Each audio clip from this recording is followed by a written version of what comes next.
Bom dia, segundo ano. Bom dia, segundo ano. Tudo bem com vocês? Nossa aula hoje é de literatura, na página 103 do módulo de vocês, hein? Pré-modernismo 2. Nós vimos na aula anterior de literatura pré-modernismo 1. E lá nós entendemos o que significa ser pré-modernistas, né? Que é justamente o intervalo de tempo que abre até o começo do modernismo.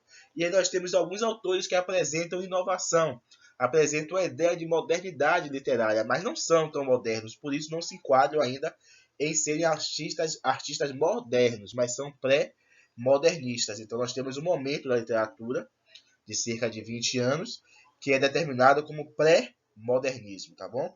Esse assunto se encontra na página 103 do módulo de vocês. Quem não assistiu a aula anterior é bom assistir para que possa compreender o completo.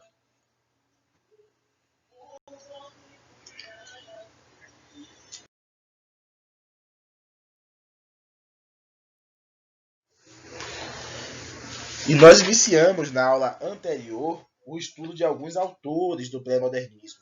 Nós vimos Lhaça Aranha, não foi? E vimos também, deixa eu me lembrar, Euclides da Cunha, né? Vimos Euclides da Cunha e Lhaça Aranha. Hoje veremos Monteiro Lobato, Lima Barreto e Augusto dos Anjos. Um breve resumo só para termos uma ideia de quem foi esse autor pré-modernista. Monteiro Lobato, você quando ouve o nome Monteiro Lobato, associa logo ao sítio do Pica-Pau Amarelo. Mas Monteiro Lobato foi muito mais do que o sítio do Pica-Pau Amarelo. Ele foi formado em Direito, exerceu promotoria, ele escreveu crônicas, contos, ensaios e literatura infantil. Literatura infantil, como o sítio do Pica-Pau Amarelo e muitas outras obras, é uma faceta da produção dele.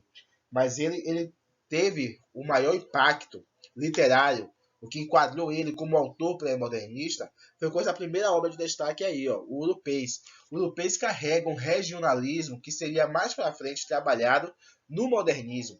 E esse regionalismo deu lugar a ele entre os autores pré-modernistas, certo? Ele apresenta uma linguagem típica da roça, mas sem aquela beleza que outros autores propunham, como que era bonito viver no sertão, ou na roça, ou no interior, numa zona rural. Não, ele apresenta personagens que enfrentam diversas dificuldades por conta de residirem nessa região esquecida pelos governantes naquela época do nosso país.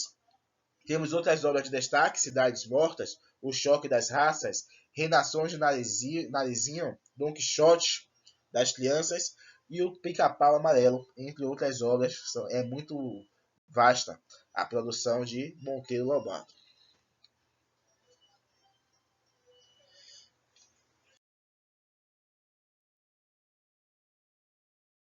Lima Barreto tem uma questão racial muito forte que ele sofre, né? Isso porque ele nasceu no Rio de Janeiro, ele era filho de topógrafo e de uma professora primária. Só que os pais deles eram mestiços. E aqui nós estamos falando de uma época recente quanto à abolição da escravatura. Então, quando hoje nós temos racismo, hoje nós temos o preconceito, imagine naquela época, né? Então, por mais que ele tenha estudado, por mais que ele tenha demonstrado sua qualidade, seu nível na produção literária, ele sempre era julgado pela sua origem, pela sua cor da pele. Mas isso não permitiu que ele deixasse de compor grandes obras, não. Por isso que nós estamos estudando aqui Lima Barreto. Ele escreveu romances, contos, sátiras e crônicas. Obras de destaque, nós temos o Triste Fim de Policarpo Quaresma, que é uma obra notável dele, que se destaca entre as outras. Temos também Recordações do escrivão Isaías Caminha, Numa e a Ninfa, Clara dos Anjos, entre muitas outras.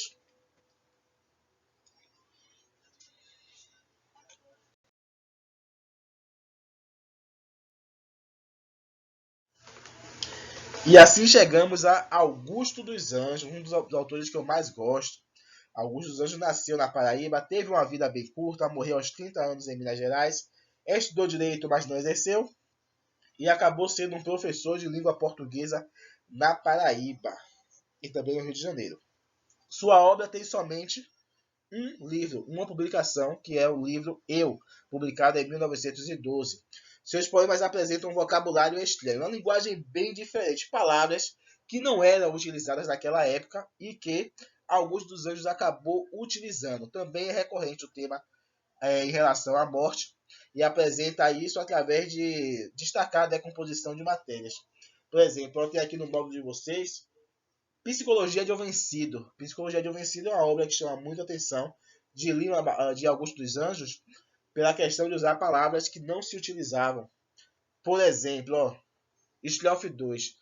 Profundissimamente hipocondríaco. Este ambiente me causa repugnância.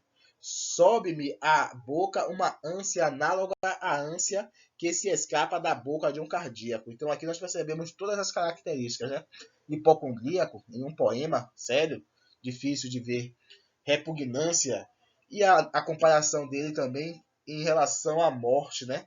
Quando ele diz que sobe a boca dele a ânsia análoga, ou seja, comparada, semelhante à ânsia que se escapa da boca de um cardíaco, como se estivesse desejando uma doença ou que estivesse com a sensação de uma doença que poderia provocar a morte.